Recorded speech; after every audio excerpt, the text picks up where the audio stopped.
3, 2, 1. Good evening and welcome to Thursdays with NAMI. My name is Peg Morrison and I will be your host for tonight. I'm the Director of Programs with NAMI North Carolina. That's the National Alliance on Mental Illness of North Carolina. Thursdays with NAMI is our way of building conversations and really building community on the topic of mental health. I'm glad you're here. Our guest tonight is Mike Estrada. He's a teacher in San Francisco, and he's got a story to tell. I would call it a NAMI story. As a caretaker and advocate for his mother, Mike used video to document his many efforts to get help for his mother when her life was clearly in danger, but because of mental illness, she refused medical care, even as her kidneys were shutting down. As many of us know, getting psychiatric care for a loved one can be a Herculean task. More on that in just a few minutes. As usual, the first part of our show will be a conversation with our guest. I'm really excited about getting to know Mike. His work is amazing. He's took his advocacy film and put it into a documentary called Benevolent Neglect. We'll be showing several video clips produced by our guest, and then we'll spend time answering your questions. First, a word from our sponsors. And of course, what I want to do is show you the beautiful logo. Thursdays with NAMI is funded in part by the North Carolina Department of Health and Human Services, Division of Mental Health, Developmental Disabilities, and Substance Abuse Services through the Federal Community Mental Health Services Block Grant Fund. As usual, we truly appreciate their guidance and support. Moving right along, Thursdays with NAMI is recorded. If you have friends who could not join us tonight, please let them know it is never too late. We believe in second chances here at NAMI, and we will be putting this on YouTube, tonight's program, very soon. So keep your eye out for that. Now, without further ado, I'm thrilled to introduce Mike Estrada. As I mentioned, he's the producer of a wonderful documentary called Benevolent Neglect. After his mother died in 2018, he took a sabbatical from teaching to make this film, even though he had no filmmaking experience. The result is this 1-hour documentary that was recently reviewed by best-selling author Pete Earley. Mr. Earley was impressed, to say the least. He said the film was so important it should be shown in every NAMI chapter across the country and watched by all elected officials. Well, we certainly can't control what they do in Congress, right? But we are more than happy to highlight the film and have this conversation with Mike tonight. Welcome. Thank you. Thank you for having me. Absolutely. I'm going to start with a film clip that was actually on your Kickstart page because I just love that it gives an overall view of what you're trying to do. It's sort of you talking about your goal and why you got started. And I found it just a really nice summary, and it's a good way for us to get to know you and to get to know your projects. Okay. So here we go. My name is Mike Estrada, and I wanted to spend a minute to explain why I'm doing this short documentary and what the short documentary is about. It is a documentary about my experience trying to get care for my mother and her what was essentially a serious mental illness. I did that as an advocate, I did that as a son, I did that as a caregiver too. And unfortunately, over the course of many years, it would prove impossible to get effective, adequate treatment for my mother, which is often the case with people who are also in that situation, unfortunately. In fact, our biggest mental health care providers are jails and prisons. There's effectively little to no help for the people that need it the most. And it no doubt is a part of the problem that we're seeing on the streets with the homeless situation and crises. So I will be explaining our personal experience doing that, essentially having authority figures and mental health care providers shut the door in our faces. In the case of some hospitals, just outright neglecting, abusing my mama. And also just in terms of advocacy work I'm doing now, trying to, in part doing this video so I can illuminate what's going on, and so we can have a better discussion nationally speaking, politically speaking, how we can make this system better for the people that need it and families like mine.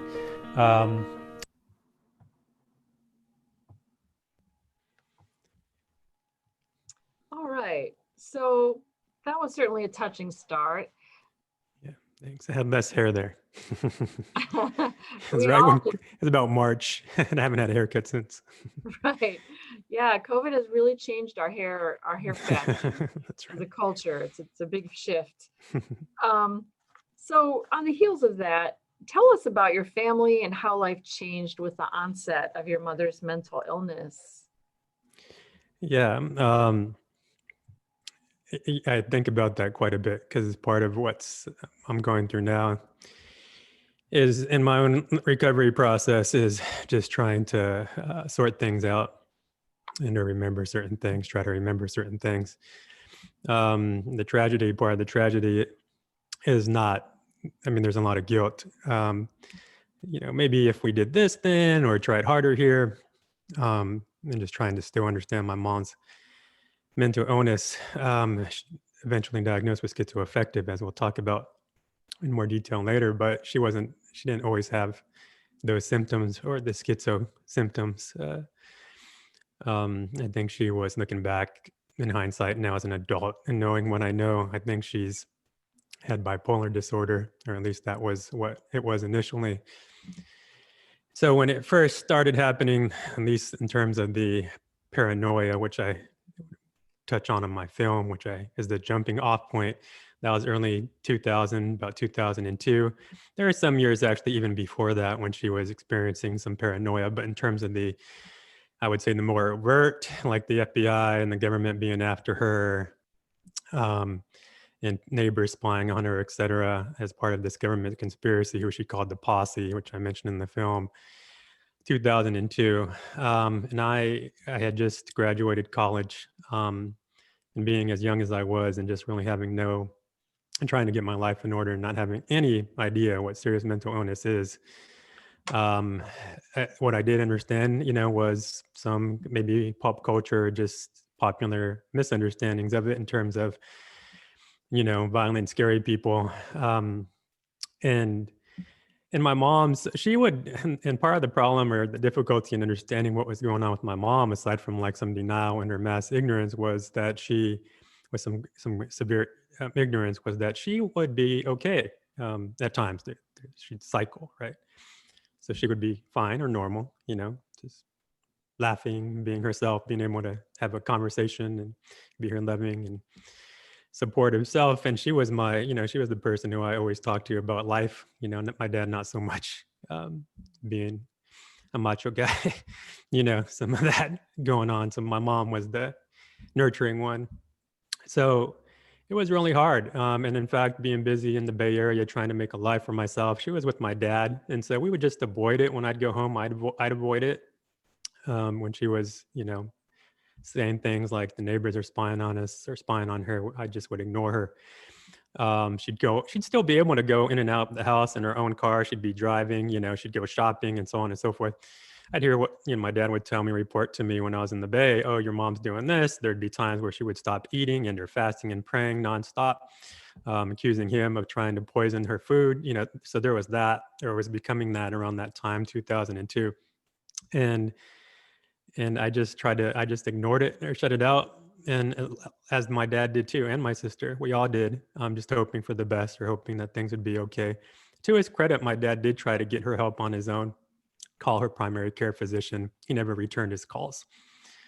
And eventually my mom, stopped seeing him out of distrust. I think he, as I'm sure very commonly happens, he would just, discharge her because not maybe understanding themselves what was going on. Or if you're going to be non-compliant, right, the medical doctors are just going to wash their hands of it because they can't force you to do things. Right. It was very hard, and then it just became more worse and more obvious in many ways, and that's when I started intervening more directly. Her self-neglect, her isolation, her hallucinations, that's when I started. And it was really hard to see that. But then you're forced to do something because it's obvious she needs help. Something needs to be done. Mm-hmm. Right. And it felt to you, that is, yeah, you packed so much good information into that hour documentary. didn't come through quite as much that she was your go-to person to talk to. So that does really resonate, how difficult that would be. It was really, really hard just seeing my mom. I'd say there's similarities with other brain diseases, right? Like Alzheimer's or dementia with elders, when they start to experience that, just the seeing somebody mind not working is very scary. Mm-hmm. Right. So I know your mother had schizoaffective disorder, as you mentioned, and that combines features of schizophrenia, which can be voices, hallucinations, delusions, or false thinking like the paranoia. And then there are also the highs and the lows of Yes. bipolar disorder. And typically that sets in at an early age, maybe between 16 and 30. But with your mom, it was later onset. Yes. So part of my documentary, as they are is kind of an investigation, right? I'm trying to learn, or just you're trying to learn more information about a research question, the answer to a research question. Now, my documentary is more, case study and like, here's what happened and here are the themes or what I experienced. But no, in talking with the doctor, for example, Dr. McGee, who I was very lucky to have in my film, which, by the way, if people may recognize if they watched Bedlam, she's the doctor in the emergency room, and that's how I contacted her after seeing that great film. I'm like, I want her in my film, and I was lucky enough to get her. And I asked her that question. It didn't make it into the film. A lot of stuff didn't make it into the film. She was very gracious with her time. I got more than 1 hour with her. But I asked her that question. I said, is my mom late onset? And she said, yes, she was. She said, with women, there's two humps, and I've never heard this before. There's two humps in the late teens, early 20s to the 30s, but then also late 40s, early 50s, around menopause time, she said. Or she said they think it has to do with, or is related to menopause. So it's late 40s, early 50s, and that's when my mom was. So when I heard that, that was tough. But yeah, so it was verified by a doctor. And that was the first time I heard it. So late onset. And because it was late onset, it made it harder and more challenging in some ways, I think, to get help from my mom, because she had all that, life experience, right? And her intellect and all that behind her, and her skills, her social skills.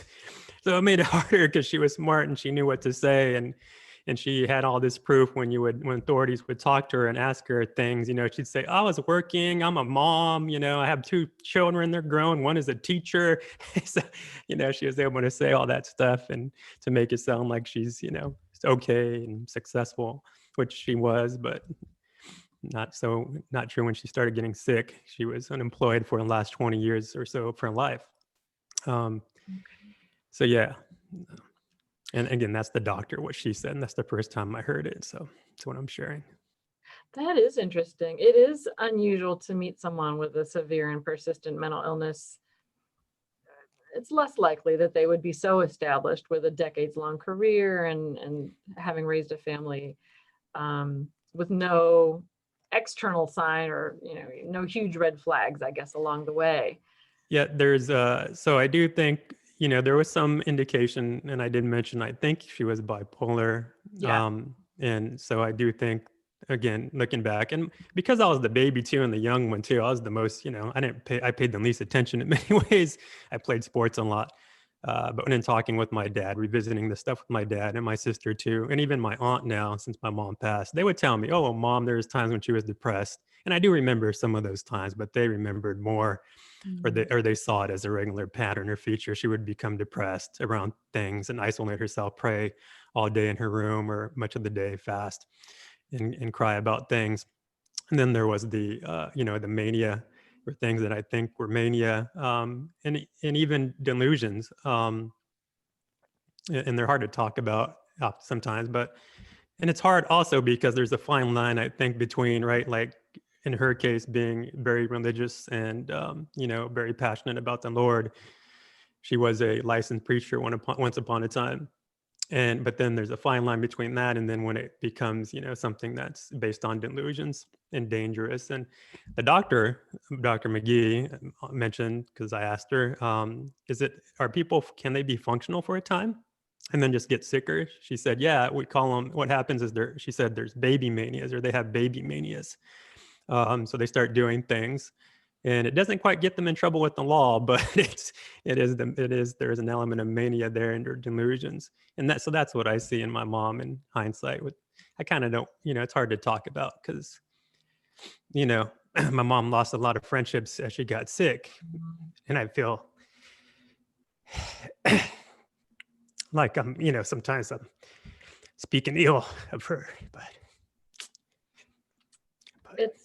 it's a hard thing. I think you've done a real service. You've honored your mother, and you're really opening people's eyes who need to know this story. So I really give you a lot of credit for that. Thank you. Absolutely. I hope that answer made sense, because I started kind of, I think, getting confused. But at NAMI, we say that mental illness is not a casserole disease. If someone has an ongoing battle with cancer or heart disease, someone goes to the hospital, you have people reaching out and calling, you have people bringing food to your home. With mental illness, I hope that's changing. I believe that's changing, but traditionally you don't have that community wrapping itself around you. So it is harder to talk about, and it takes some courage, but it makes a difference. Yeah, it was really hard. I mean, that was part of my struggle, and and I touched on it briefly in the film, just being embarrassed. But I was forced, we're forced to, family members, you get desperate, so you're forced to talk about it. Somebody help me, like, how can you not see that this one person needs help? Whether it's authority figures or whoever else you're trying to, talk to. The media. I would try to get the media to do stuff, to do a story on my mom, like she was when she was homeless, like, please help. So I've been forced to take on this role, but it's still hard. I think it's always going to be hard for us, right? Family members who dealt with this, especially when we lose them, or if we've lost somebody. Right. Yeah, there's the burden of guilt, the feeling of responsibility. And you described yourself as a recovering caregiver. I think that's such an apt phrase, because we have to focus on self-care. We have to learn how to do our very best for our family members who have the mental illness, but also honor ourselves and our own boundaries and needs. Yes. And I mean, I did more than what I thought I was going to be doing with my mom. I knew it was going to be hard, but I was hoping that she could, start doing some like house chores or help with the cooking, and then we can bond over some of that, or just trying to integrate her in some way to some normalcy. But her physical health was too poor, and we didn't know about the kidney disease, as I mentioned in the film, until 3 or 4 months after she moved in. So it was just all downhill from there. And so I was cooking, for us, and every day, and almost 3 meals a day. And as her health got worse, we couldn't eat out as much. So then that put more of a burden on me. And then on top of cleaning and just monitoring her and just taking her to her appointments and counseling her, and somewhat sternly telling her, you need to take your medicine. And then, trying to keep a job too at the same time. Although I did take time off of work, reduced time, but yeah, I was working too. And when I was taking care of my mom, it wasn't easy. And then when my mom passed, it made it very clear. It's like, oh man, my mind, not just the guilt or the grief, but the bad memories, negative memories, and the guilt, the intrusive thoughts, and my mind wouldn't turn off. It was more busy. And I'm getting better now, but still to this day, I have trouble, concentrating long enough to read a book, for example, or to get through a book. I'm not able to do it. I mean, I can, if I force myself, I can do it, but it's just my concentration is not the same. So, and I noticed that right away after my mom passed, like, oh, my mind, it won't turn off. And that's just, I think, part of the caregiving, the trauma, constant, going emergency after emergency, and just always worrying about my mom. And yeah. And caretakers truly are some of the unsung heroes in our culture, that there's so much that we I say we, it's not really my role, but that you all bear alone and bear graciously and without acknowledgement and without that community support. So yeah, that's just a huge role. That's a large reason behind NAMI's success, that it filled a huge gap where there was no support, with the parents and the children and the different relatives coming together and saying, Yeah. we're carrying this huge load, and can we carry it together and learn from one another and do better? And I just want to mention our executive director, Gary Kreitz, who you met earlier, has commented in the chat box, "I, for one, just fell in love with your mom through the documentary. You honored her very well." So, and I felt that way too. You could tell she had a spark to her. She was kind of one of those magical people. Yeah, So. she did. She was charming. She'd tell you off if you got on her bad side, or, if you're a doctor, she didn't like what you're hearing, she would say. But yeah, she was always strong like that. And she was very sweet and articulate and charming too. And I tried to convey that as much as I could in that. And it worked. And I'm glad I'm getting the response that I am about her. Yeah. And just for those who haven't watched the documentary yet, it is free. It's available online on his website. Is it benevolentneglect.com? So it's you go to my webpage or my blog, benevolentneglect.org. I can double check that. I don't blog on there right now too much. I'm trying to promote the film, right? So at benevolentneglect.com. Okay, it will appear on our chat box soon. Yes. Yeah, so I'm just promoting my film. I used to blog, so that was how the advocacy began, as I mentioned in the film, just through blogging. And that was my way to, convey what was going on, but also get help if I needed it. And yeah, a lot of my support related to the recovery and caregiving issue has come from families that I've met through my increased advocacy. And that started a lot, at least support from families with NAMI, actually in San Francisco, when I first started getting help with my mom, 2007. First time I got her involuntarily hospitalized, they would release her. But, I had to go back. I started doing that during the summer, my summer off as a teacher. So I spent my whole summer trying to get my mom, hospitalized and treated, and just managing her diabetes, which was very high back then and untreated, as it was oftentimes with her. And so when I went back to school, very defeated because my mom was wasn't treated, didn't begin treatment, and was mad at me for, putting her in the hospital and all that, and was now living with a other family member who wasn't taking very good care of her. Before that, she was with my dad. But part of what I had to do at that time was get her out of my dad's house, because they weren't married, they were divorced. And my dad, being the guy that he was, and their high school sweethearts, and so all the guilt about that and her being my mom, he still let her stay there, even though she wasn't working. She had no health insurance, and being as sick as she was. And so he was the one dealing with, her getting worse psychiatrically. And so he would, so part of my job there was to get her out of the house for him, because he wasn't doing well and it wasn't fair to him. But she had ended up with somebody else, another family member, a sibling of hers, and it wasn't good. So I went back and I'm like, I need support. So I went to NAMI and the educational meetings, family to family meetings. That's where, until this day, that's who I know I can rely on, who gets me, right? We all need to talk with somebody who gets us, who knows what we're talking about. That's right. Yeah. That's right. And so for those who haven't seen the documentary yet, just to give folks a sort of a thumbnail of your mother's life, she was a Mexican immigrant. Her family came over to work on the farms in California. Hopefully I'm remembering this correctly. She married her high school sweetheart, who she met on a bus. I love the story. She's 14 and asked him out. That was just such a cute story. So they have a successful family, and she worked for state government for 20 years, perhaps? Yes, she did. Yes. Yeah. The unemployment office. Yeah. State of California. Yes. Okay. And so she managed her illness sort of under the radar, I guess you would say. Yes, I think that's fair to say. Yes. For a long time.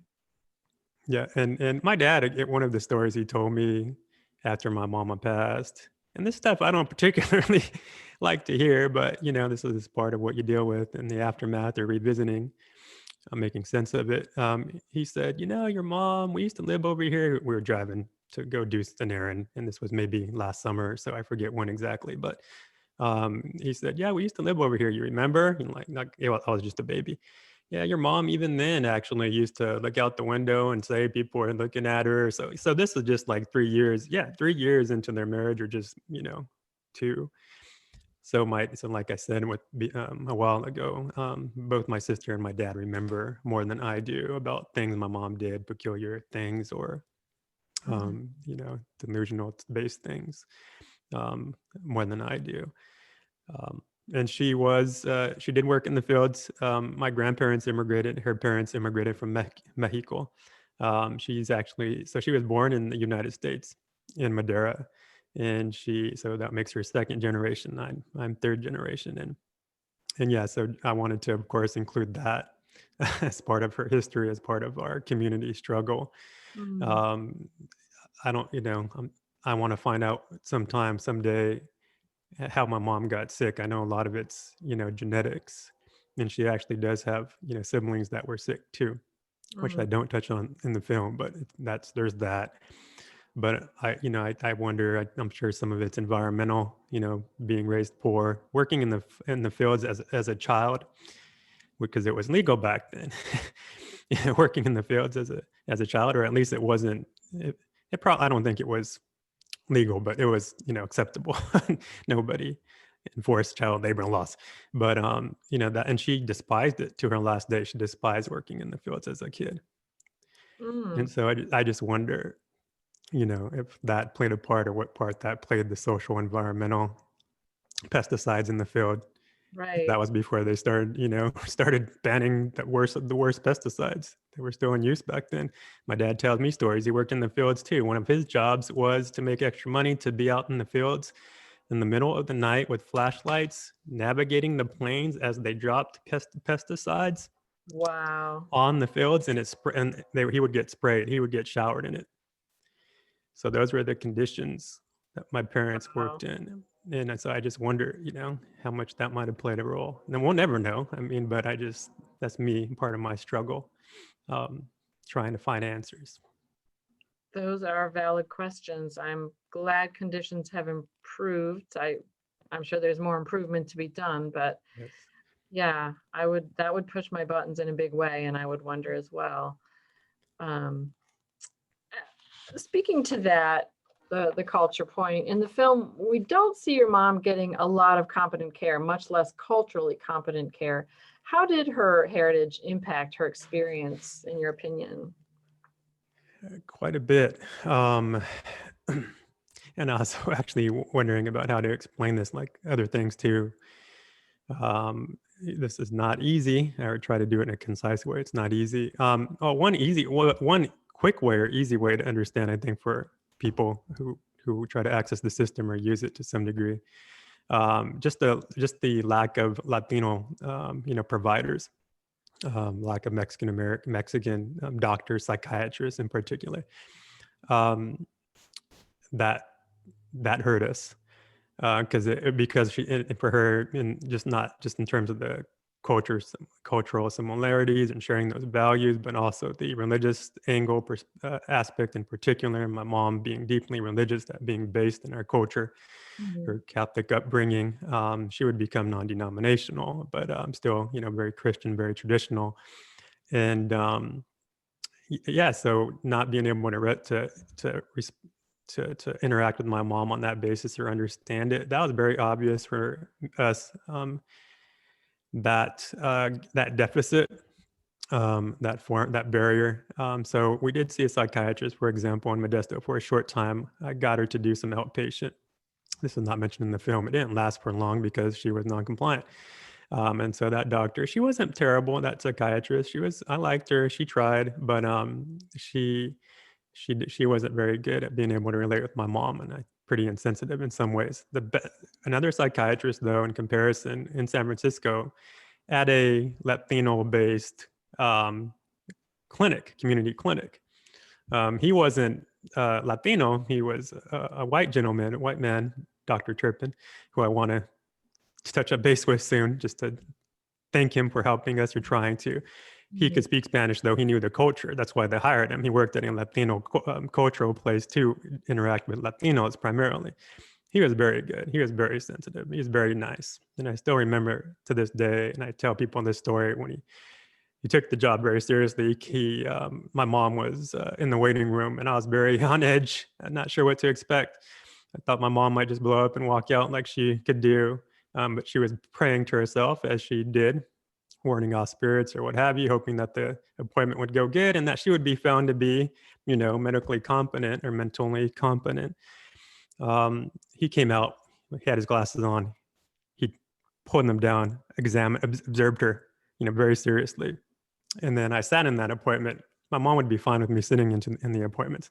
And he was just very nice. And he took his job very seriously. And my mom actually liked him at first. So she opened up to him. And so she told him from day one, or the very first appointment, the stuff that she was dealing with, religious persecution. At that point, it was more religious, spiritual based. But so yeah, it does play, that cultural aspect's very important for us. And we did better. My mom did better when people were able to relate to her in that setting, in that way, for sure. Mm-hmm. Yeah, there's a clinical term, religious delusions, that came to mind as I was watching the documentary. And she spoke about Satan and demonic possession a little bit. Oh, what a difficult thing to have faith, which is something that can sustain you and help you feel stronger. But then also it sort of can get twisted around with the pain of a mental illness and the feeling of being attacked. But your mom was faithful till the end. Did that change her faith, or did it impact it? So she was I think it challenged her faith quite a bit. In fact, one of the, I'll never forget, I was a senior in high school, and this is where I started seeing, as I was older, maybe looking at the time, it definitely struck a chord. I'm like, Mom's not acting, like she usually does. At that particular time, she was really upset. My parents were having marital issues, so that was part of the problem. But she was very angry. She was angry at the Lord, and my mom never got angry at the Lord. She loved the Lord and defended the Lord very vehemently, and taught us, raised my sister and myself to be very, religiously convicted. And but my mom got mad at the Lord, and I don't remember the specifics, but and I was kind of a little jerk, as young people can be. And I remember asking her, oh, you're mad at the Lord. Why don't you renounce the Lord? Right. Which is, right, something you don't do. And that's obviously jerky for me to be doing that. But I was mad for her for just, putting us through that. Just haven't, just being mad at all of us. For reasons, again, I can't literally remember, and she did. She renounced the Lord. She later took it back, but I still remember, and I never saw my mom do that. I couldn't believe it. So like, what's going on? So I think, again, even then, that was maybe mixed in with some mental challenges for her at that time. And then as time went on, of course, whoa, did it become a more deeper religious nature, her delusions and her hallucinations. So she would talk with God. She believed she was talking with God. In fact, it was a Godhead. I don't say that in the movie because I got to simplify some things, but it was a Godhead. And so there was layers. It was like a hierarchy. There was upper, middle, and lower. And I'm laughing because it's just so overwhelming. And just imagine trying to reason, right? And trying to navigate all that stuff. Wow. But she, her faith was always strong, and at times I'm sure it was challenged. And once upon a time, I tried to convince her, partly to assuage my aunt, who was very Catholic, to try to convince my aunt that it was a serious mental illness, because part of our community doesn't want to believe that, right? Part of the cultural issue with our community, we don't want to believe that it's mental illness. It's just spiritual based or something along those lines. So I was trying to get my mom to see a Catholic priest, my aunt's priest, so he can do a assessment as to whether or not there was some demonic possession. So yes, we went there, got to that point. And my mom first said she first agreed to go, even though she didn't want to. She decided not to go. I drove her up to Bakersfield to do this. That's where my aunt lived.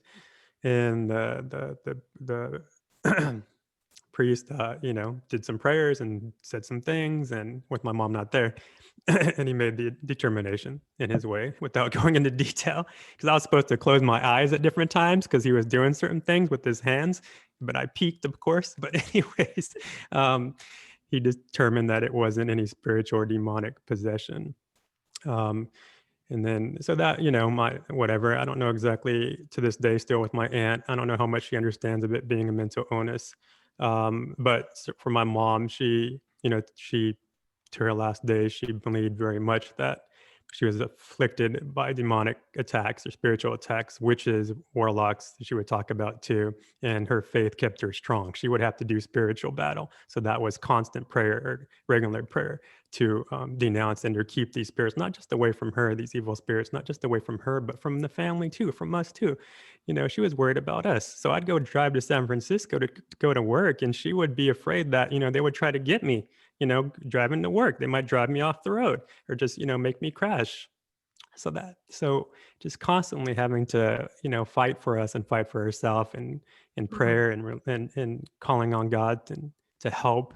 And what she came to believe is that, the evil side, the dark side, was so strong that, God wasn't able to do a lot more because the other side was so strong. And that's how it became just even more complicated in her own way of viewing it. She would say, scores, thousands of demons were killed today through my prayers. But there's still so many. There's too many. It's overwhelming. God needs help. He needs help. So she would pray to try to get more help. That is, other spirits or angels, good spirits, to help her. So yes, it was to her last days, and I'm thankful, and that she had that faith, because without her faith, I really do believe, I said this in the film, it helped her survive. But more specifically, I think she might have been, might have maybe killed herself, frankly, if she didn't have that faith because suicide is something that happens statistically with many people that have serious mental illness, especially untreated. So I do think it kept her alive. Yes. Well, that resonates so much with me. I've actually met another family with kind of a similar story where it was the son who was having trouble, and they had an exorcism done, and they changed their whole diet, and they tried meditation, and they had this list of techniques and health challenges that they tried on, and finally they realized it was mental illness. And probably because it was the child who was ill, they were able to get him into treatment, and that worked out for them. But I hear that's a theme with the support groups that I've done and the people I've met through NAMI, is this running the gauntlet and trying every possible solution, and then ultimately landing on mental illness and treatment in many cases. Yes. Man, it is, my understanding, as I've experienced it with my mom and trying to analyze it and reading books, of course, trying to become more competent in regard to psychiatry and how mental illness operates. I try to discern, okay, what's her personality? What's the mental illness? And it all gets so integrated, I think it's fair to say. And so the symptoms exaggerate certain parts of the personality. And so for me as an adult, trying to basically reconnect with my mom, who I never had really a normal adult relationship with, because she started getting sick when I was in my early 20s. It was hard for me because I had to figure out, okay, well, what's the mental illness? What's my mom's personality? Who is my mom? It was hard to try to navigate that, but I would come to realize that, it was always, my mom was always there in some way, even in her worst, times, and her psychosis, acute psychosis, even when she'd get mad at me, and accuse me of trying to hurt her. But it wasn't really me, it was the spirits working through me. And so I came to, I conclude that, that was how she, her love for me expressing itself. It wasn't me, because her son loves her and she knows that. But the spirits, being the evil spirits, are trying to use me. So even when she got mad at me, it wasn't really me, it was the spirits. Hmm. So her personality and her love for her family, which is also a very strong Mexican American attribute, Hmm. was always there and undying. And I'm just glad I was able to have my mom in with me, being there with me the last couple of years, because she could have passed away in a hotel room or in a hospital bed or on the streets. Hmm. Well, it's clear that you walked along a difficult journey with her, and there are always constraints if the person doesn't want help, and their behavior can be so difficult. But it really came through your family story, that the love and the commitment that was there. And as you were talking about her seeing demons working through you, and that's how she perceived your what she would think of as bad behavior.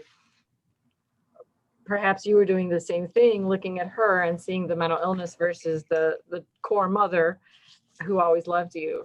Yes, Yeah. yes, yeah. It was hard.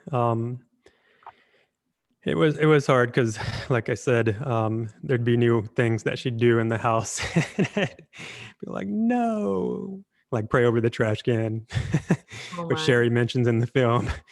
She'd start praying over the trash can, and like, can I we just have one normal day? Can I have just like 10 minutes of peace in this house? And in the morning, she'd start praying and talking to herself, and it's just the morning, man. I'm trying to trying to relax. Uh, Um, but yeah, it's again, I feel robbed and cheated, in many ways, not being able to ever have never seeing, never having an adult relationship with my mom because she started getting sick when I was so young. And the reality was, because she was sick and the stress, I didn't want to cause her more. And it could, stress could make the psychosis worse and or lead to an acute episode. Like I had to watch what I say, and I couldn't share normal things with my mom. We couldn't have normal conversations, whether about my relationships, whether about my schoolwork. As it was, she didn't want me teaching in San Francisco because San Francisco, to her was evil. That's where the satanic church was, that type of thing. So oh, she would want me, she talked about me leaving or wanting or looking for work somewhere else. She would pray, that I would find a job doing something else or working somewhere else. Um, and it was, I had to hide a lot from my mom. So a lot of BS that I'm dealing with at work, to be honest with you. The schools in California are struggling, and I haven't gotten very many pay raises since I started working. So just that type of stuff I mm, couldn't share with her. And so that it hurt me, not mm, having her to confide in, or just being able to support me like I knew she wanted to, and she would. And still in some ways she was the only person that, I mean, she supported me the most, even mm. even more so than my dad. I get mad Yeah. at my dad these days. I'm like, man, it's like, really? We got so much time to make up for, and this guy can't even have a heart to heart with me. Mm, Anyways, I don't mean to say anything negative about him because he's my rock, but mm. my mom was my, she was my cheerleader, as I say in the film. So it's hard to lose your cheerleader, your Yeah. biggest cheerleader. Well, it sounds like there were a lot of eggshells to navigate, and just a lot of heavy loads that you were carrying. One thing I liked about your film, you touched on so many global pieces of our system: the homelessness, the warehousing of folks with mental illness in jails and prisons. How did that interface with your mother's story? So yeah, I did that deliberately, right? Because there's that intersection, and it's part of exposing the system. Like I wasn't pulling any punches, in my film. I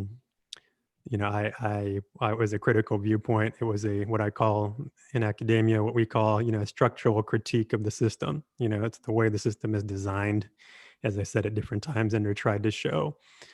So the fact that, the biggest mental health providers um, are the jails and prisons in our country, and the two biggest ones are in Chicago, the Chicago jail and the LA County jail. Mm, And New York, they're the three biggest mental health providers in this country. It's a tragedy. It's a travesty. It's absolutely disgusting. And right. I personally, I'm ashamed every day that we have this system. And I suffered, my family suffered, other families suffered needlessly. People suffer needlessly. So for us, though, I mentioned that, but it wasn't a direct connection with us because my mom never, was arrested and or ended up in the criminal justice system. Now, believe me, then I think about maybe somehow trying to get her arrested so she can maybe get treated. That's That right. crosses our minds, doesn't it? I mean, speaking to families out there who are so desperate, we think of anything and everything to do to try to get our family members help. And that's sometimes what we're told, or the police tell us, right? They, you know, you need to press charges and then maybe they can get some treatment in the jails. It's a terrible system, Right. terrible system that is set up that way. The homelessness issue obviously was more relevant for us, especially in California, where there's growing record homelessness, and in LA, the Bay Area in particular, you know, tents and encampments going up, and the Central Valley too, encampments along the freeway, and you know, just as recently as 10 years ago, you didn't see them or that many there just along the freeways. So that hit us directly with my mom having experiencing homelessness, living in the car, as I mentioned in the film, for 2 years, or for a little more than 2 years. Um, Right. and she was one of the lucky ones in some ways because she had a car, you know. And if she was ever actually on the streets, oh my goodness, there is no way my mom would have, you know, been on the streets, because then I would have brought her in. I would not have accepted it. But the fact that she had a car, you know, made it somewhat more tolerable, because it provided her with some safety to some degree. But yeah, so the people need to know about the connection between mental illness and homelessness, and that so many people that are homeless are mentally have serious mental illness, and many of them are untreated. So some statistics are upwards of 40% of people who are homeless are untreated, and those are or they're not, or they're undertreated, and many of those are people that cycle in and out. But there's people like my mom who aren't treated, go years, decades untreated. My mom was untreated. She took medication at times, but they're always a very small dosage and a half a pill, because that's what the psychiatrist would give her to try to build trust with her. So like Dr. Turpin in San Francisco. And also what he told me, you know, is that he was hoping that would help to alleviate, mitigate some of the symptoms that, the side effects that it can cause, right? Because that's part of the problem or the issue why people don't want to take them, because of the side effects or the way it makes it feel. And my mom was really sensitive Yeah. to, you know, medication making her feel funny, especially in her head. And some of this was psychosomatic, I think. But you know, so sleeping medicine, she wanted nothing to do with it. And I would try to get her to take sleeping medicine so I could sleep. Nothing to do with it. I mean, she would take it at times, but she didn't like it, or she would stop, you know, regularly because it would make her drowsy, and she didn't like to feel drowsy. She had to, because it made it harder for her to pray, which she had to do, right, constantly to Right. battle the evil spirits in her view that were afflicting her. So I made those connections, and because that's what the system is designed to do, to make people needlessly suffer and to rob them of their humanity and their future. Or even in my mom's case, you know, her what was a productive life. I think my mom could have got better, you know, but I'll never know. We'll never know how much she could have recovered, because she was never treated. And you know, I'm kind of afraid that you know, making the film, I'm like, oh no, now it's going to make it seem like I'm just supporting involuntary hospitalization. I had to focus on that, because that's how desperate we became, and that's all we had, you know, to all we could utilize. Yes, there's Laura's Law, but in the counties my mom was in, you know, when the one that she moved in with me to, Stanislaus at Modesto. Modesto is the city, Stanislaus the county. There was no assisted outpatient treatment under Laura's Law. So I had to try to get her involuntarily hospitalized and treated, stabilized that way, just so we can have a chance at her recovering, just some stability, so we can start to engage her, try to engage her into going, you know, doing it willingly or voluntarily. We never got that chance. The voices were never turned off for my mom. And that's something only the medication can do, Right. right? I mean, that's the One of the most, medication, the voices never went away. They just got worse, and it uh, just got more intense and frequent. So I saw what not being medicated or being treated does to somebody. Um, yeah, yeah. that's very heartbreaking.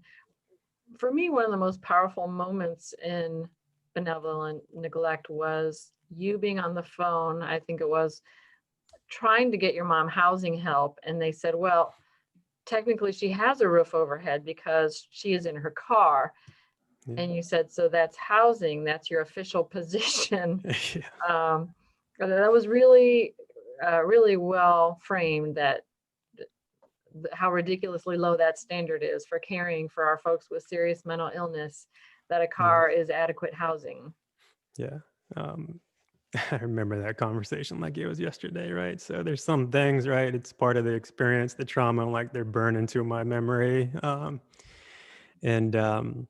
Yeah, so that was a person at the Department of Health in California, who my mom was probably a year into her homelessness at that point, or maybe in like 6 months. But obviously, we were so desperate and upset and stressed about my mom's well-being and being out in this, being homeless, living in the car, and it was winter time, or winter was approaching, and so I had made that call because I wanted to talk to somebody on the inside. I did try to contact officials too. There's that, but I wanted to hear from somebody in the office or in the department themselves. And because the police were telling us, my sister and I would call the police when my mom was not doing well or feeling well and try to plead with them to take her in or do an assessment. And that was a whole ordeal, which I do cover or mention a little bit in the film too. But yeah, so I got in contact with somebody. I don't remember who the person officially was, what her title was, but she was willing to talk with me about, what the law stated. And I read it because I had it printed. I had it printed out, the gravely disabled criteria as part of the 5115 legal code in California, based on Lanterman Petra's Short Act, as I mentioned in the film. And it says explicitly, as a person who cannot take care, a person who cannot provide adequate shelter for themselves as a result of their mental illness, right? And so that's what I read word for word to them. I'm like, how does my mom not fit that criteria? Right. Okay. And yeah, it shocked me, and that was a reenactment. Obviously, it's not hard for me to get those emotions stirred up.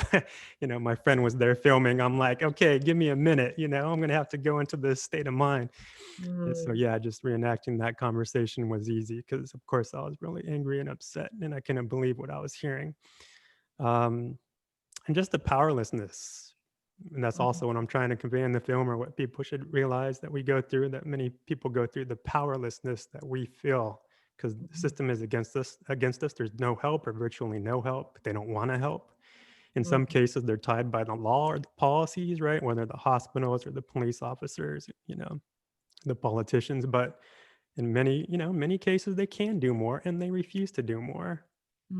Which is what I tried to show with the police officer who was there, who was willing to let my mama, I believe he was willing to let my mama die because I think she was close.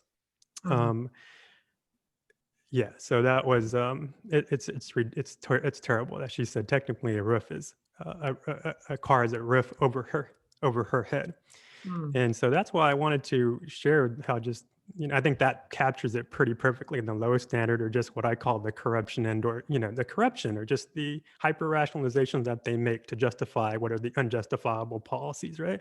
It's like, that's what I want people to see. And yeah, that particular part I've received feedback on. I'm like, oh, I feel you, man. One of my colleagues who was nice enough to watch the first cut, he's like, I'm sorry, man.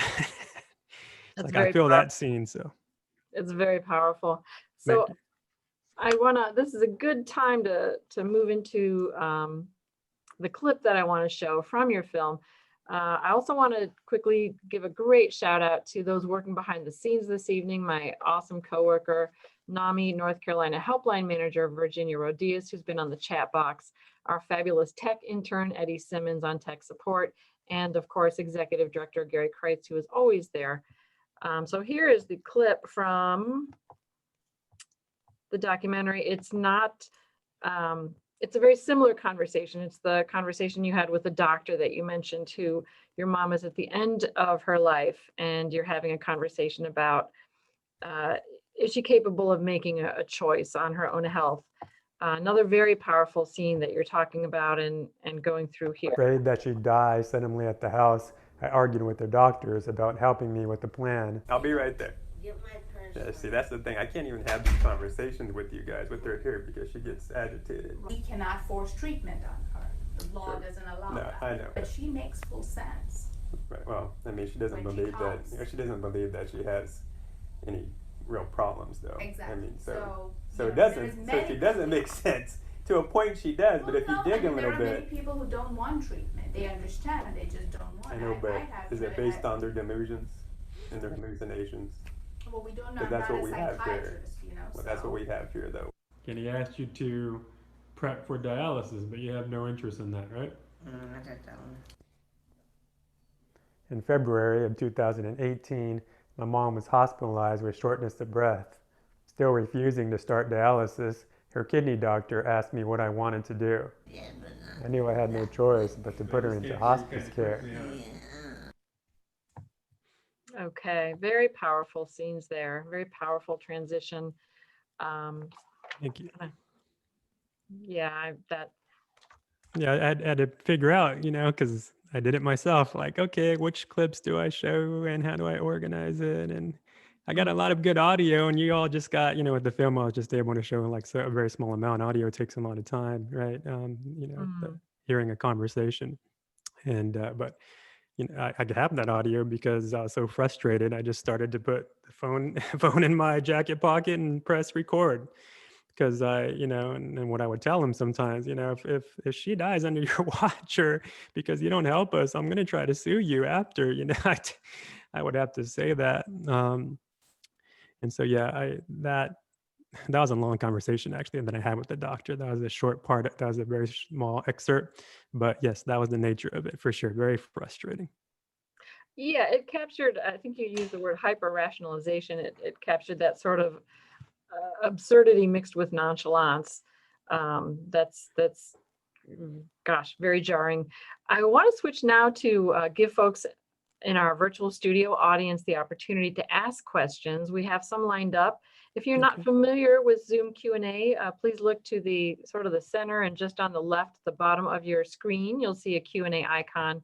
If you click on that, you will have the opportunity to type in your question. It will magically be delivered to Mike and myself. So we want to answer your questions up until 8:30 or as long as they keep coming. So the first question in the video, you mentioned anosognosia. You're interviewing an expert, and that's the inability to be self-aware of one's disability or illness. Some people call that lack of insight. Were there times when your mom was aware of her mental decline, and how did she express that? So I don't think she was aware ever of her psychiatric illness. Well, actually, let me rephrase that or step back and answer that again. So sometimes I do wonder if there was some denial or how much there was denial. Because there wasn't a lot of pride with my mom, and like I mentioned, in the Mexican American community, right? You don't admit to mental illness, or it's a character flaw. All kinds of some other things too that go into it. But so there's that cultural part. But as time went on, and as my mom got sicker, it was very clear that it was not so much denial, that it was the nature of the illness itself. And I didn't know that myself until I started doing, more research, more reading about it. Not till like 2007, 2008, and 9, when I'm taking more of a direct role in trying to get my mom help and monitoring her. So that's when I think it was Dr. Xavier Amador's book, I'm Not Sick, I Don't Need Help, where he talks about anosognia.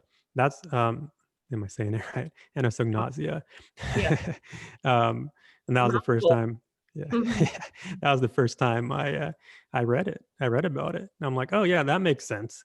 Oh no, it's going to be really hard to get my mom help, even harder than I thought. So right, that was my own process. So no, psychiatrically, my mom never got it, never understood it. There was no insight.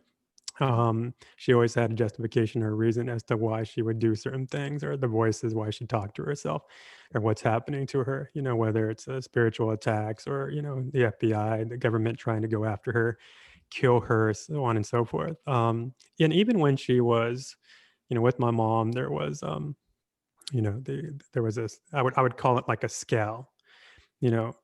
always in a psychotic state towards the end, or psychotic, frame of mind, but there's always the scale or the gamut. So there'd be like 5, she's okay today. She's talking to herself somewhat, but it's not agitated. Then there's the 10, really acute, angry, volatile, And even when she was more calm, and or more, friendly or charming, no, still, you couldn't talk about it with her. She would not give in. She did not accept it that she was sick or could be sick. She would get mad if you brought that up. So I would, you have to tippy toe. I would have to tippy toe eventually with her. I could not confront it head on with her. What she did comprehend, though, to some degree, and this was actually heartbreaking, her cognitive decline. Yeah. And so one specific example that I'll never forget, she was having memory issues, and she knew she'd say, "Oh, I can't remember things as much as I can in the past," or "I'm having trouble remembering stuff," or just thinking. She could tell. So we took her to a neurologist, and they did a memory test, and she struggled through that memory test. Just asked her some questions. I forget what else that was done, but mostly just questions. And she struggled with recalling certain things. And she was it hurt her. My mom didn't show fear or didn't cry, do much self-pitying, didn't do, didn't feel sorry for herself or try not to, but she cried out. It was a faint or just very short crying out, but she cried out because she was so hurt. She just let out a it was soft, but she cried. It was her crying out because she was hurt or just upset that she couldn't remember, like she knew she could, or how she used to. So she knew there was some cognitive decline, and that was hard to watch her, to see her understand, and watch myself. But psychiatrically, no, I don't believe she had any insight whatsoever. It's part of the illness, I'm convinced. I guess there's some people who deny that it's there, but I believe it was there in my mom's case. Mm-hmm. So the next question is speculation. If you could go back, would you do anything differently? Oh man, yeah, I would do a number of things. There's a lot I might do differently. I certainly feel, like I would have become more educated on it quicker. Part of me feels that we missed an opportunity to get her hospitalized, because I do think, and I've been wanting to do research on this, but I do think since around 2007, because that's when the Great Recession happened, right? And what happened across the country, especially in California, the budget cuts. And so they started making cuts to mental health care, of course, and that meant the hospitals too.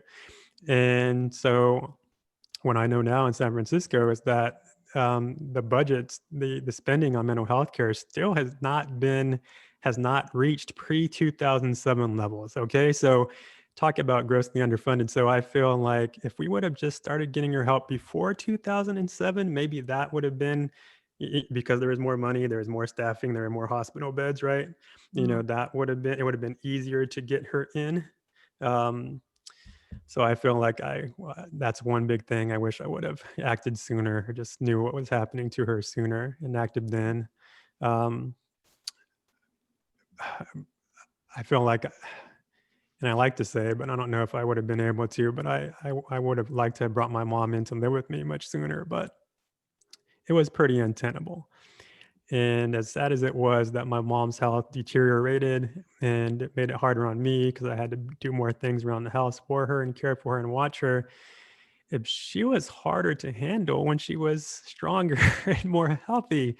And so she would, right? So she would get into more trouble in regard to her manic episodes, the highs, which would accompany, delusions and hallucinations. She would, be more adamant and just be able to walk out of the house or a hospital. In fact, one time she did leave.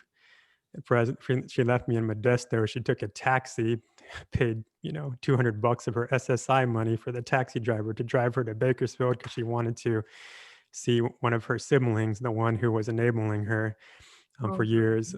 She wanted to go see him, and I didn't want to take a trip. I couldn't. I was working. I kind of wanted to cut cut strings with him as much as I could. So she took off, and she was in a manic episode. She was insistent. She was taking no for an answer. She was convinced that God wanted her to go and do that, et cetera, et cetera. So that was just the one time she did that.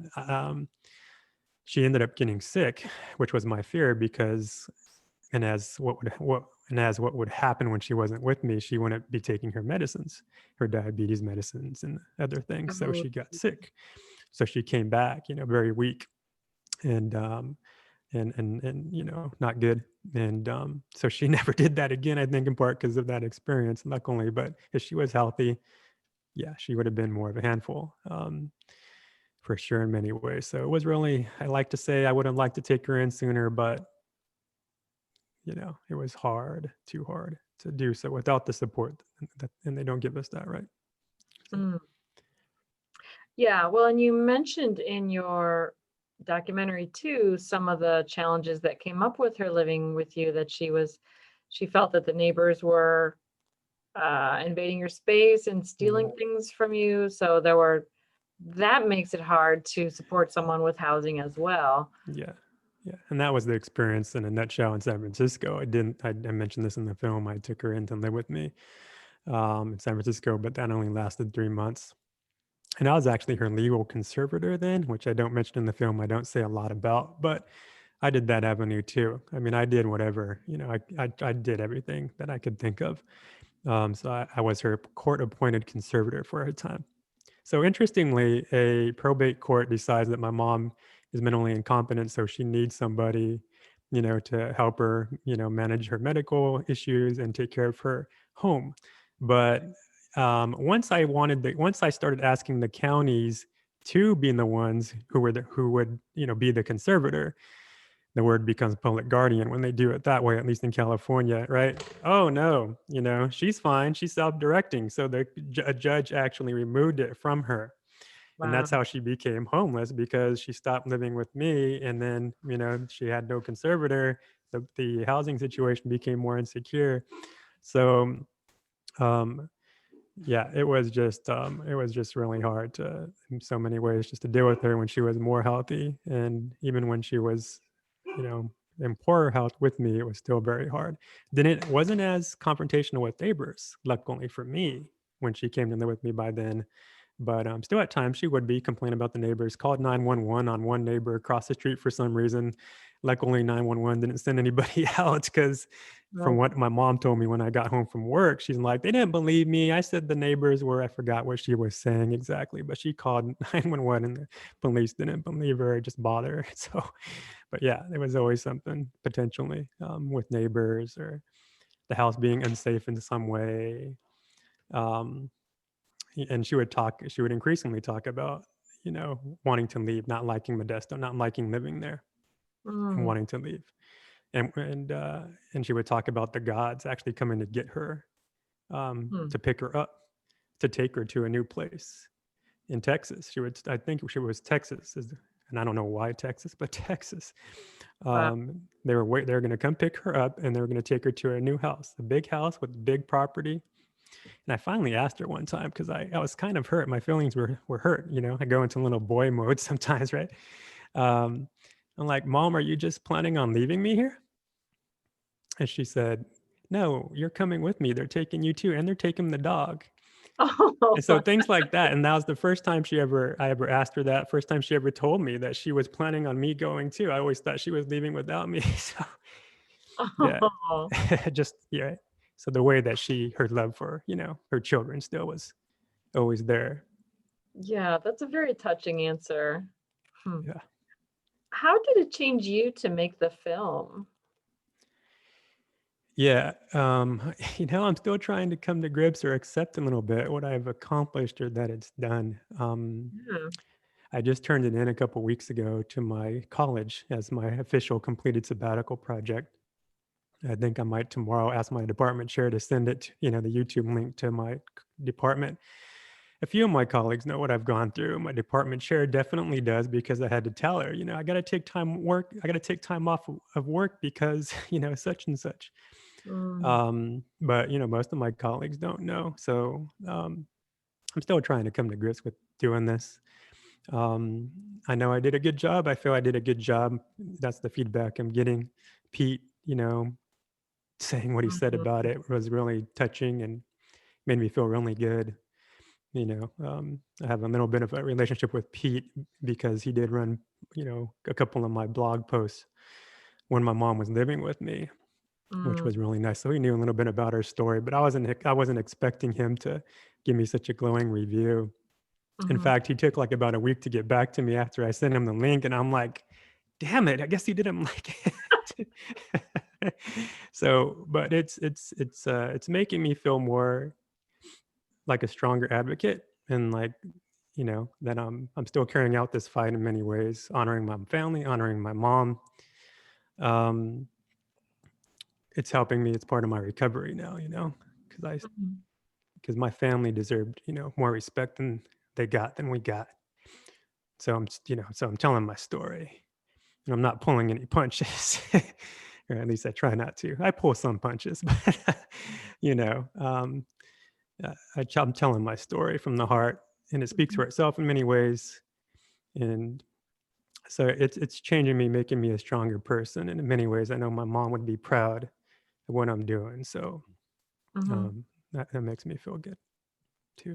Well, it's a beautiful tribute, and it's just such an important statement, as Pete Earley said, um, to have that assessment of the system, to have a lived experience story coming from the grassroots, coming from an immigrant, well, coming from a second and third generation perspective. Yeah. Yeah, so we agree with Pete. Thank you.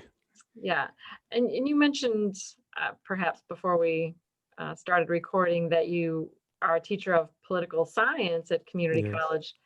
Do you envision ever pulling your film into a class? So interestingly, and this is what's making me feel good about it, part of what's making me feel good about the job I did. Somebody watched the film. She happened to be a professor at a college in I think it was New York. She actually teaches classes on mental health. She's in their department there, their program there. And so she reached out to me and told me that she's going to start to use it for her class to illustrate, the laws, policies, and to help with sensitivity and training, right, for her students to help better understand what the illness looks like and what we go through. And so I felt, yeah, that made me feel great. And so I plan on trying to promote it in that fashion, and just in the college end, or with first responders, or just EMT programs, to use it if they would like, in their programs. In my class, I've mentioned doing it to my students, but I haven't shared it with them yet. I'm having an advocacy project, having them do an advocacy project where they research an issue, and then they take a position, and then they try to contact the representative and try to get the representative to take a position on their position. And I'm thinking about sharing my film, um, as part of that. But it's a personal subject, so I don't know. It's very. I don't know if I want to quite share that yet with my students after class. Then yeah, they can go watch it. But as part of my curriculum specifically, not yet. Mhm. But I do plan on sharing it with my school and other colleges, and so they can use it in their own ways, whether as part of training, um, or whether just in part as raising awareness on campus, because a lot of our students deal with mental health issues of their own, and I do share with my students some of the struggles and some of the challenges in trying to get help for our loved ones. And actually, my students, that has allowed certain students or some students to open up to me about things they're dealing with personally or with their own families. Ask me for advice and support. So I touch on that or share that with them on occasion, because that's just who I am. It's so part of my identity now. And I tell them, I'm struggling myself. So if you're struggling, tell me. If you are taking mental health days off or dealing with some depression, come talk with me. You know, um, I can be a support and resource for you. Right, and that's the great thing about sharing your story, is that you give other people permission to feel what they feel, to talk to someone, to get help, to share their story ultimately. There's a comment in the chat box from one of our program leaders, Marianne. I have found that sharing my story, both as a family member and as a person with a mental health condition, can be very healing. It gives me purpose to my pain and challenges. I identify with that as well, Marianne. Thank you for posting that. Yes, thank you. Yeah, I feel similarly too. And as you saw towards the beginning, it's hard sometimes for me to talk about this, and especially the early stuff. But and that's part of me working through the issues I know, and I want to get stronger for myself and my family in that way to be able to talk. It's always going to be challenging or certain things about it, but it is part of my own healing, and it does help me feel better. Mhm. Um, and I'm so glad you provided me with this opportunity too, because that's what I was hoping for too, that this would be kind of a launching pad so I can talk. I tell you, I've talked with politicians or tried to contact them, and they don't show the slightest interest, to be honest with you. And I'm contacting them with my film, and I'm prefacing that with Pete Earley's wonderful review, and it's only been a dozen at this point, but only one response so far from my local rep here in Berkeley. And then I responded, well, do you want to meet with me? They haven't responded. Her office didn't respond to that. They just said, oh, yes, we take mental health issues very seriously. Under the time of the pandemic, yes, we are doing a lot for people that are struggling right now, right? So just like a cookie cutter response, right? Mhm. And even when my mom was alive and I tried to get them to help me, and some of them did, they made phone calls on my behalf, like towards the Fresno County office, who was not taking up the issue of reviewing my mom's case when she was under conservatorship quickly enough. They did some phone calls on my behalf, but nobody asked me, what kinds of things, law and policy wise, can we change to help make it better for you? And so now I'm hoping this is some platform to do that. Mhm. But I know it's going to be hard. I hear from family members, oh, it's hard. You got to really keep on banging the doors down. And of course, work with NAMI and other advocates to the extent that you can to work together.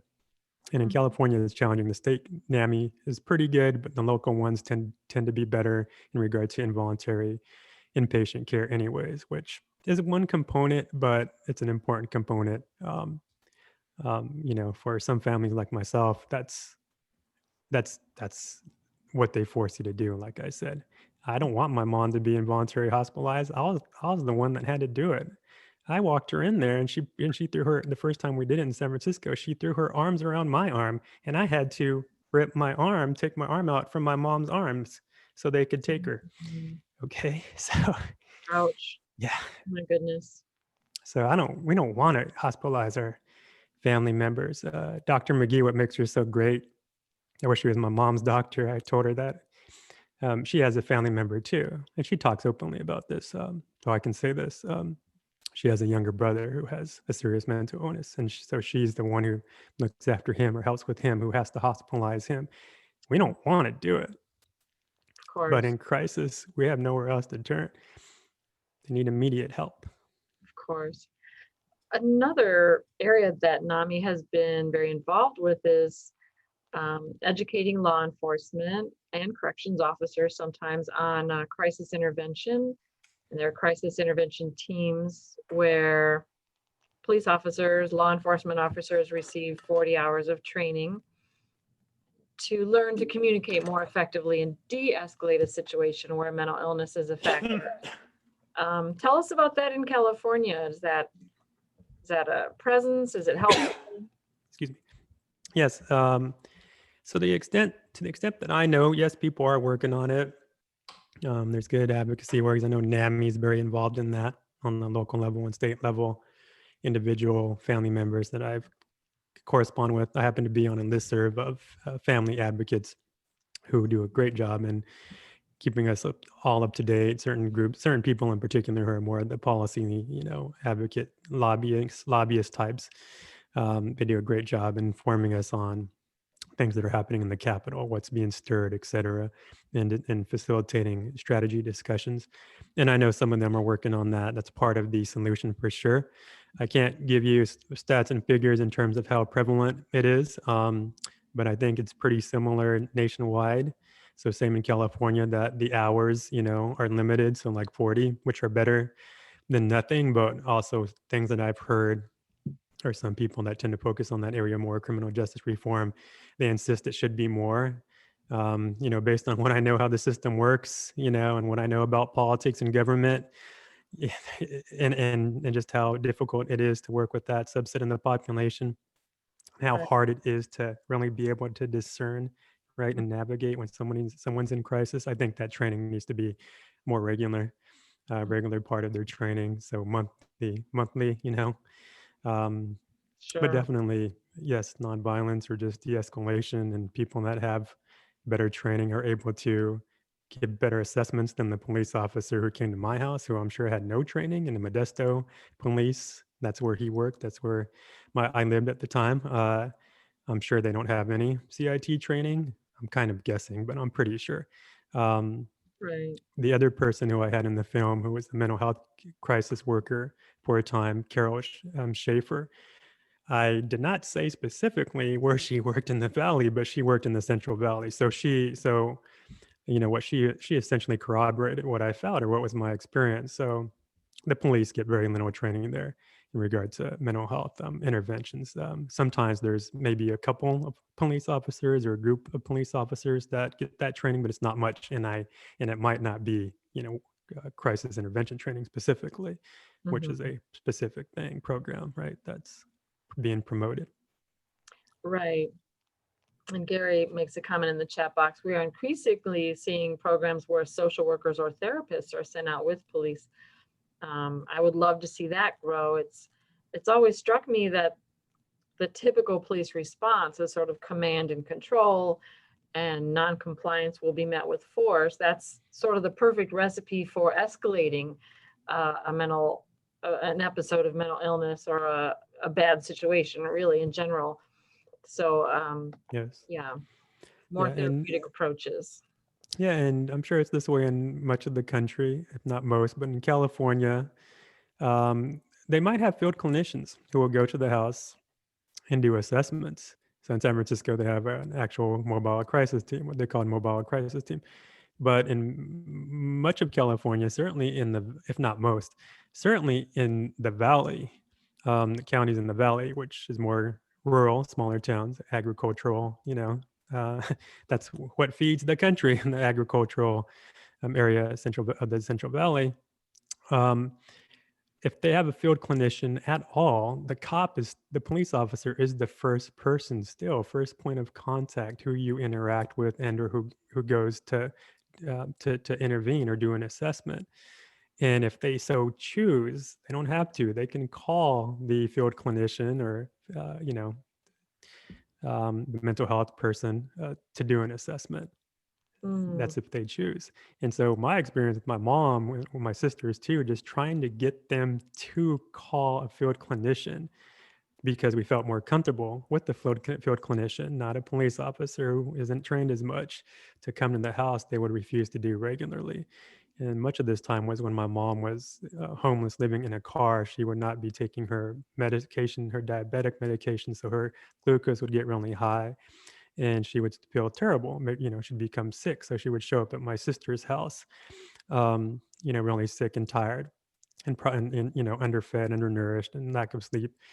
And so me and my sister would get on the phone and plan, let's call the police to, because we had to, not because we wanted to do a 5150 hold or potentially do a 5150 hold. And, they would ask her the questions like you saw in my film. That's really what they do. They just ask her some questions. She can respond to those questions. And she could tell them, oh yeah, I'm going to move into a place next week. It wouldn't be true, but they would take it at face value. And yeah. they say, listen to the families, right? They didn't listen to us.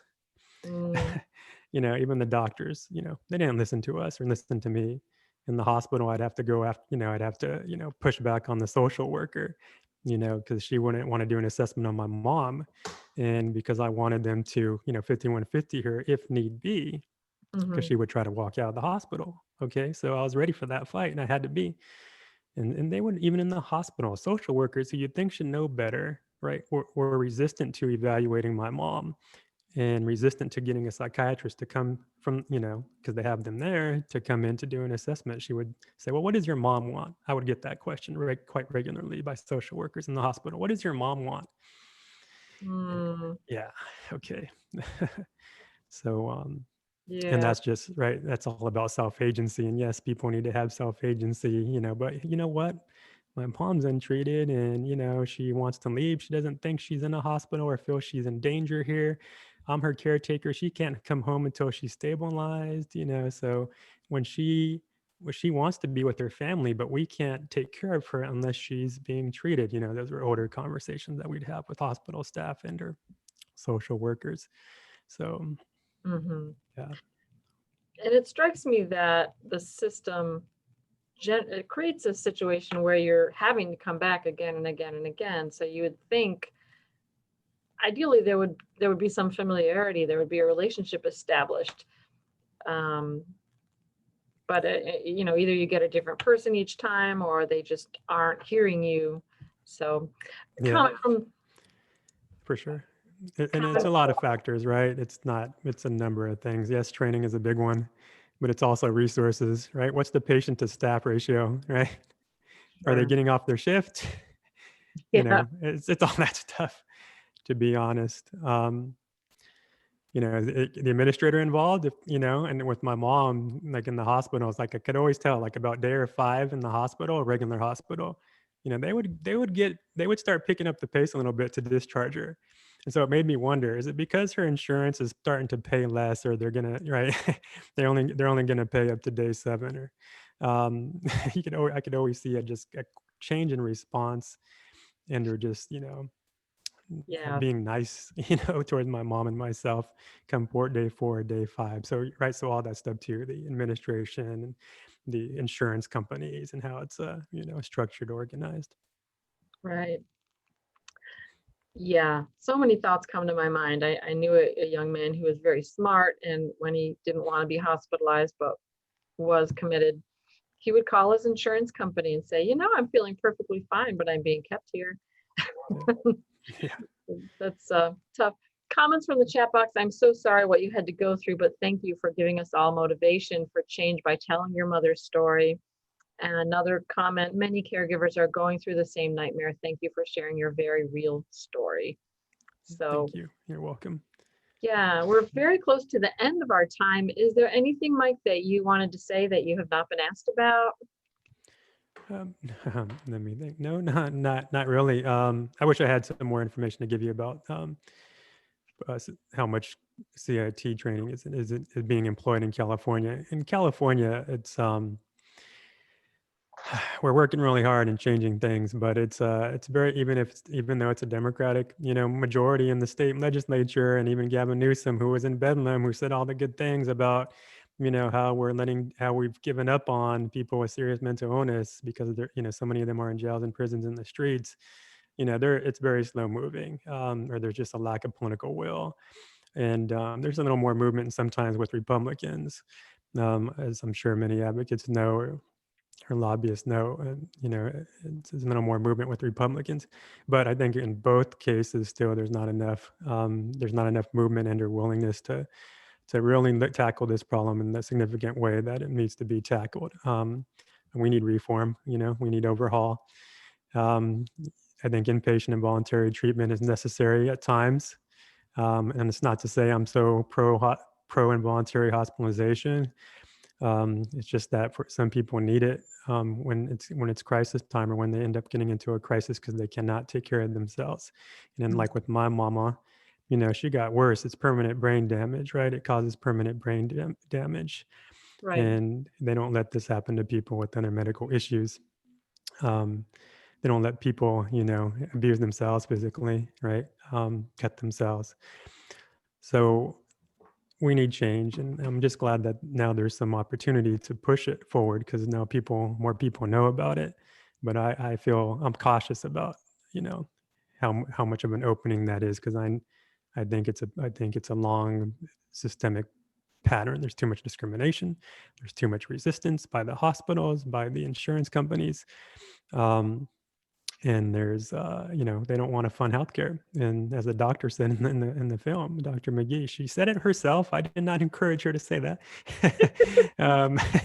She said, they ration beds in this country. They ration psychiatric beds.